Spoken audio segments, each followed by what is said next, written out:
I finally finished Wind and Truth! Can you believe who's pregnant? Wait, what? Who's pregnant? Did you even read the book?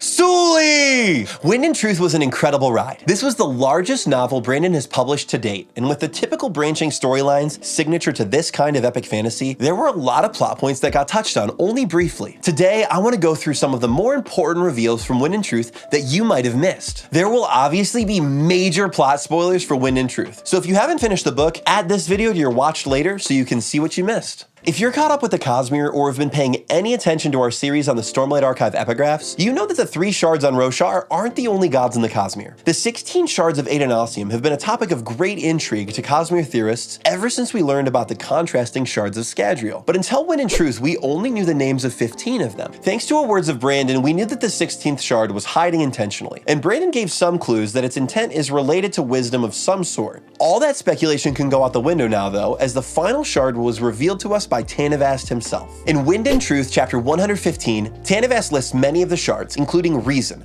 the shard held by Iridrius. This is the long-awaited reveal of the 16th shard, and it actually helped fill in a large piece to a huge light colors theory we've been working on, so stay tuned for that video. If this isn't that cool of a reveal to you, I have another shard mystery that has us on the edge of our seats. What in the storm in Cosmere is happening to Valor? In Interlude 4 of Wind and Truth, Terravodium is still learning his new power. He looks and sees all the other shards across the Cosmere, but he can't see Valor at all. This is strange and disturbing to the god, but he quickly moves on as he has greater issues to deal with. In chapter 115, we learn that Valor's original vessel was a dragon god named Medalentorius. Honor was unable to find her all the way back before the current events of Roshar, about 7,000 years prior. We also learn from Endowment's letter to Hoid that she has been working with Valor on a plan to deal with Odium. So what is happening here? We had been led to believe that Coravelium Avast was the only dragon vessel still around. So where is Medalentorius? Does this mean that Valor has a new vessel? We go into greater detail on this in our video about Endowment's letter to Hoid from Wind and Truth, so check that out if you want to learn more. Let's skip forward a bit in the Cosmere timeline to Canticle and the story of Nomad's journey as the Sunlit Man. In that story, we learn that Nomad, or Sigzil's bond with Vienta was severed a long time ago, and he would later bond with his high-spren auxiliary. We now know about the tragedy with Vienta at the Shattered Plains, and I'm sure that we're all happy that she wasn't actually destroyed by Moash. But that's not the thing you missed. The big reveal was at the end of the book, as Sigzil met a high-spren in the Iriali convoy heading off of Roshar. He and the high-spren start talking, and we quickly learn that Sigzil's actually talking to Szeth's former partner,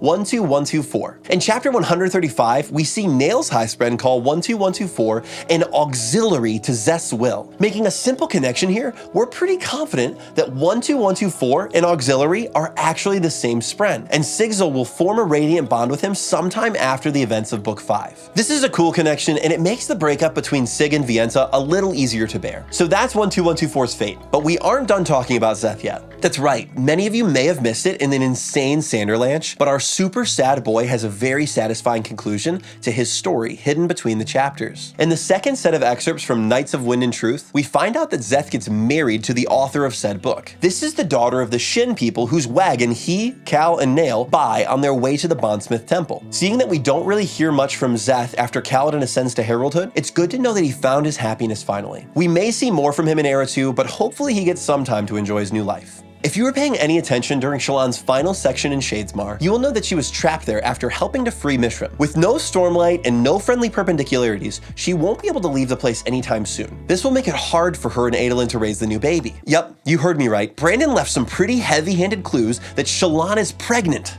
Months of travel and hoping desperately. Now it finally sank in. She may never escape from this realm. She may never see Adolin again. Her hands went to her stomach, cradling it. Oh storms. Yeah, she's definitely preggo. This makes that steamy scene with Adolin in part 1 feel a little more on theme with the book, as that was the last time the two saw each other, and likely the date of conception. Now Shallan is trapped in the cognitive realm thanks to Dalinar renouncing his oaths, with a baby Kholin coming soon. With a 10-year gap until book 6, we may get to see a red and blonde-headed toddler running around with Shallan and her two spren in Era 2. Let's keep this one out of the spiritual realm though. In Retribution's final POV for Wind and Truth, we get the insane reveal that he had shifted the entire population of Karbranth, save for Cultivation's assassins, to the spiritual realm. The god created an exact likeness of the town and wiped away all memory of the attack from their minds. A perfectly preserved place for his loved ones. But does that fit within the intent of his shards? This obviously is horrible, and it's quite honestly perverse. Trapping your loved ones in limbo, never to interact with the outside world again, seems very preservation.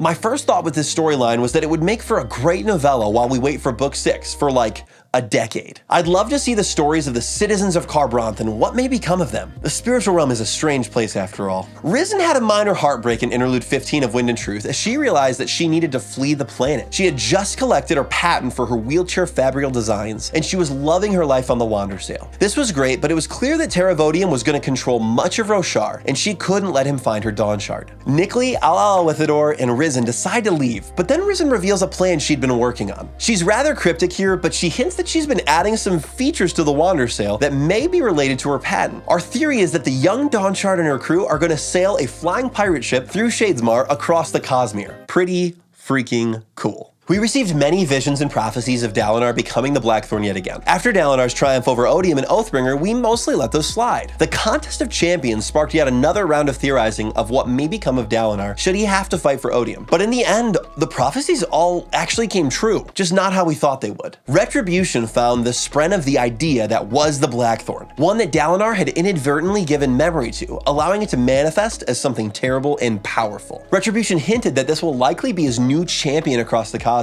as he prepares an army to destroy the other shards, making himself the one and only god. Will this spren become the 10th Unmade? Will it replace Mishram? What will it be called? We can only guess for now, but I just know that the moment a black plate-clad Dalinar steps onto a rebel spaceship and draws a glowing red shard blade will be the most hilarious.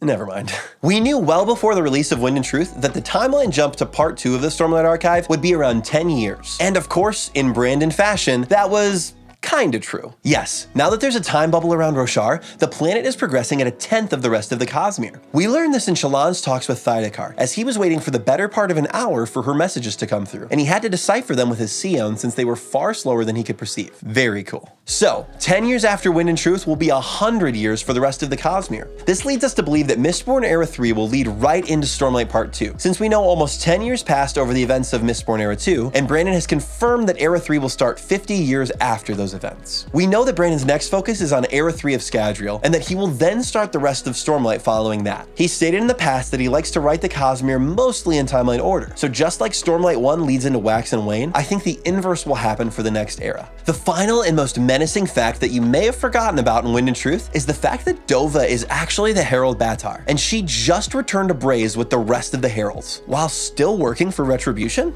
Yup, Batar made countless deals with Teravodium over the years, and often worked against Kaladin and Dalinar. She turned Moash into a radiant killing monster, with invested crystal spikes placed in his eye sockets. Ruin, is that you? Now, as the Heralds stand opposed to Retribution, she's with them, but we see her in the final scene giving a strange look to Kaladin, and being kind of spacey. Yeah, I don't think the Heralds stand fully united, and Batar will likely have some explaining to do, if she doesn't try to kill them all and ruin everything.